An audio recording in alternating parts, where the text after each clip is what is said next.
Alakusyo, Linggo ng Palaspas ng Pasyon ng Panginoon. Tema, Legionaries, ang halaga ng pag-ibig sa tipan.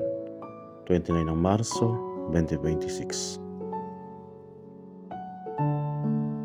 Kabanata 30, Cardinal Foynes ng Legion Apostolate.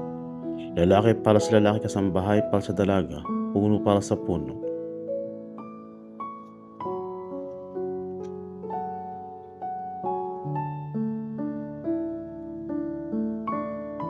Isinalaysay sa Mateo, ang pasyon ng tinatampok ng aktibong masunuring pagkapasakop ni Jesus sa pagkakanulo, pagkapako sa krus, kamatayan, pinakatuparan ng kasulatan.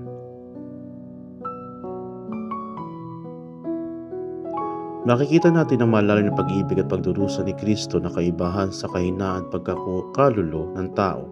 Ang Legion of Mary Handbook ay nagtuturo na ang mga miyembro ay dapat makibahagi sa pagdurusa na ito upang aliwin si Kristo na nakatuon sa apostoladong pagdurusa upang punan ang kulang sa pasyon.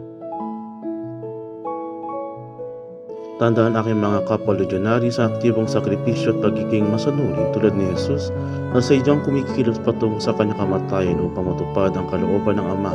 Ang legionary ay tinatawag na ang mga udyong ng pagsunod at pagkakasakripisyo.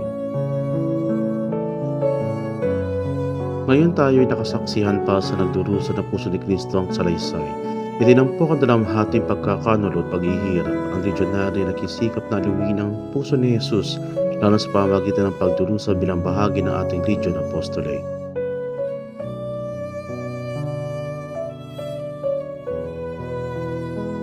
Kaya't bilang mga legionary ay nakikibahagi tayo sa pasyon ni Jesus.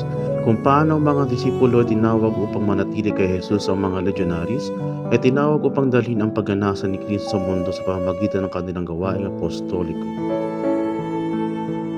Ang isip at ang sipi ay humihingi ng pag-inililay sa mga personal na katapatan laban sa pagkataksin na umihimok sa mga Katoliko at legionaries na umupo kasama si Jesus sa kanyang pagdurusa at magbigay ng kaaliwan sa pamamagitan ng panalangin. Alalahanin natin ito na pinakahuling sakripisyo ng anak ng tao na nag-alay ng kanyang sarili para sa pagtawaran ng kasalanan na nagdurugtong sa mga sangkatauhan sa Ama. Ang pasyon ni Kristo ay binigyan diin ni Jesus bilang ang masunuring soberanong Mesiyas na tumupad sa kasulatan sa kabila ng pagkakanulo, pag-ambandona at malupit na pagkapako sa krus. Nakasentro sa huling hapunan na sukdulang sakripisyo, tinampok nito ang paglipat mula sa lubang tipan patungo sa bagong tipan sa kanyang dugo na nagpapakita ng paglubos sa pag-ibig. Laging tandaan aking mga kasamahang lehenaryo na ang Eukaristiya at bagong tipan si Jesus ay nagkatag ng Eukaristiya na binibigyan diin sa Sacrosanctum Concilium ng Vatican II bilang alaala sa kanyang kamatayan at muling pagkabuhay, isang sakripisyo ng pag-ibig.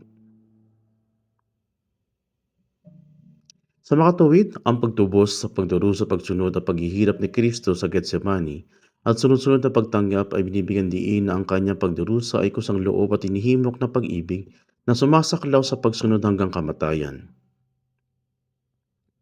Ang theological perspective on the Passion ayon sa mga artikulo ng Vatican News ay nagpapakita ng tulad ng batas. Ang salaysay na ito ay binago sa isang panawagan na isabuhay isang humihinging pagmamahal at pagsasalamat gaya ng tinalakay sa Rule of St. Benedict sa pagmumuni-muni ng Vatican News.